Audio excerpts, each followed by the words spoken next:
Parliament is now all set to hold a special discussion to mark the 150 years of India's national song Vande Mataram, a song that has inspired generations and yet today stands at the center of a widening political tug of war over history, identity, and intent. Now, Prime Minister Modi will open the proceedings in the Lok Sabha today, with the Defence Minister Rajnath Singh also expected to deliver the concluding remarks. In fact, the NDA has been allotted 3 hours with nearly a 10-hour debate that is expected to now spill into a sharp political messaging. Now, the discussion will also continue in the upper house, that's Rajya Sabha, on Tuesday, which is when the Union Home Minister Amit Shah will open the discussion. Meanwhile, the opposition is also lining up Gaurav Gogoi and Priyanka Gandhi Vadra as its key speakers, which is a clear sign that this will not be a quiet commemoration, but in fact, a high-voltage political showdown. Now, viewers, when we talk about the national song, composed by Bankim Chandra Chatterjee and first published in 1857, Vande Mataram was later incorporated into his novel Anandamath and then set to music by Rabindranath Tagore. Over the decades, it has become deeply embedded in India's cultural, political, and civilizational identity. But today's parliamentary debate goes beyond celebration. Now, in recent weeks, the Prime Minister has accused the Congress of having removed important stanzas from the national song in 1937, claiming that this is something that weakened the spirit and unity of the original song. In fact, this argument by the Prime Minister was framed within his broader vision of a Viksit Bharat, linking cultural heritage to the national progress. Meanwhile, the Congress has defended the 1937 decision as a carefully considered compromise, advised in fact by leaders such as Mahatma Gandhi, Jawaharlal Nehru, Sardar Patel, Rabindranath Tagore, noting that the omitted stanzas contained religious imageries and also were not universally acceptable. Now, additionally, the opposition has also accused the Prime Minister of weaponizing the history to distract from present-day issues like unemployment, inequality, and also foreign policy crisis. Now, today, the Lok Sabha session is expected to be charged, and not just with history, but with politics, ideology, and also questions of national identity.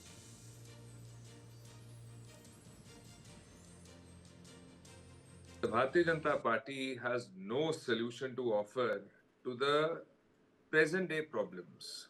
And the Bharatiya Janata Party, in order to divert attention, is initiating this debate. We already have a 15-day session, which is the shortest in the history of Parliament, shortest in the history of India, especially at a time when there are so many problems happening.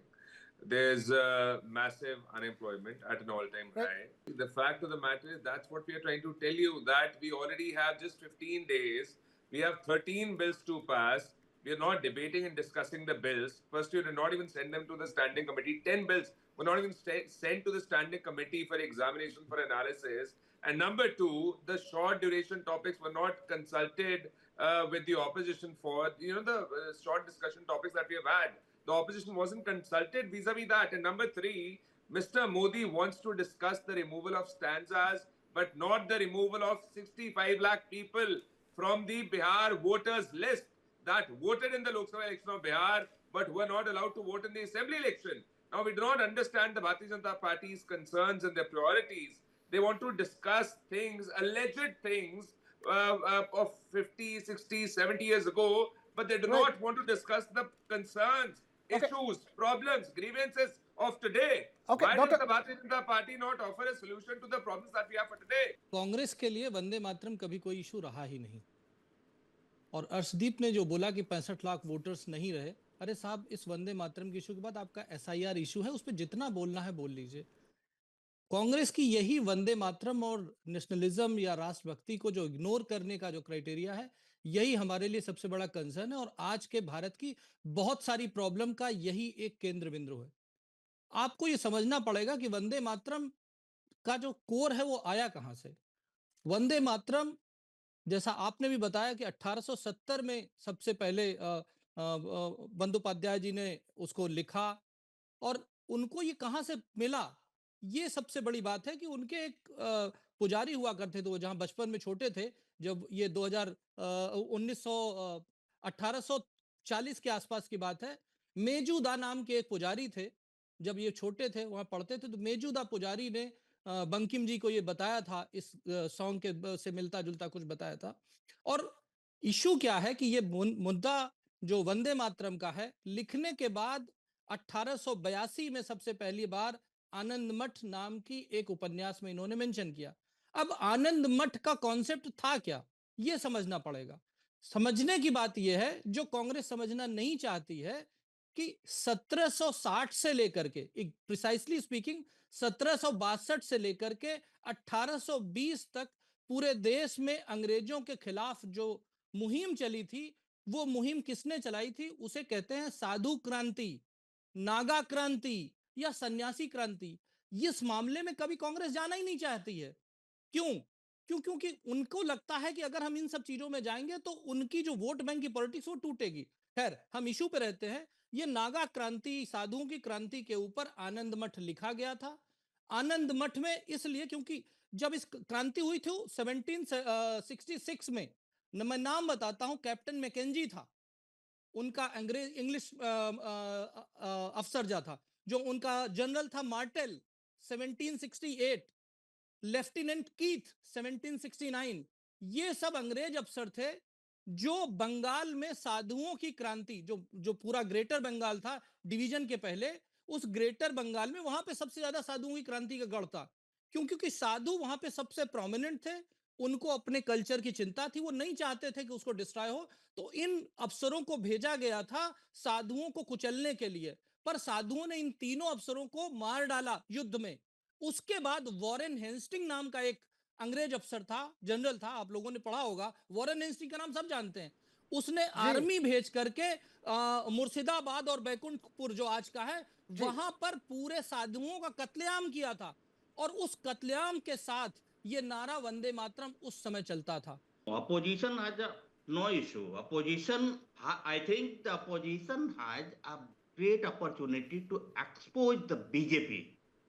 How so? To expose the historical contribution, their identity and the contribution right from the beginning of the national movement and to till date.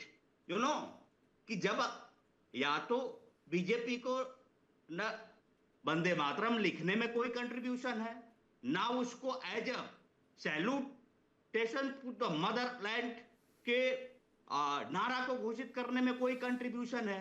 जब freedom fighter सारे लोग अंग्रेजों के खिलाफ लड़ रहे थे और वंदे मातरम को एज ए सैल्यूटेशन बना रहे थे, उस समय बीजेपी और जनसंघ, जो जिनके विचारधारा के जो लोग अभी गवर्नमेंट में बैठे हैं, वो लोग अंग्रेजों की दलाली कर रहे थे, अंग्रेजों के मुखबिरी कर रहे थे, इसीलिए उनका कोई कंट्रीब्यूशन नहीं है। दिक्कत यह है, बीजेपी ये कह रहा है कि अभी जो बर्निंग इशू है, मेरे दोस्त, कोई फैक्ट दो, कोई भाषण देने नहीं, अभी आप मेरे को जो फैक्ट बर्निंग बताओ, इशू है, जो भी आपने बोला उसका कोई फैक्ट है, कोई बैकिंग है? इंडिगो क्राइसिस नहीं, है। आप मुझे ये बताओ ना, आप जो बीजेपी गवर्नमेंट, करने के लिए जो कोई फैक्ट है गवर्नमेंट आपके को पास? लूट मचा रही है, जनता जो है बेरोजगारी से और उनकी वोट चोरी से, तमाम संकट से जो गुजर रही है, वो उसके पीछे छुपना चाहती है कि वंदे मातरम, हम तमाम तरह के हम इश्यू लेकर के आके और मेन जो मुद्दे हैं उन पे कम से कम डिस्कशन हो।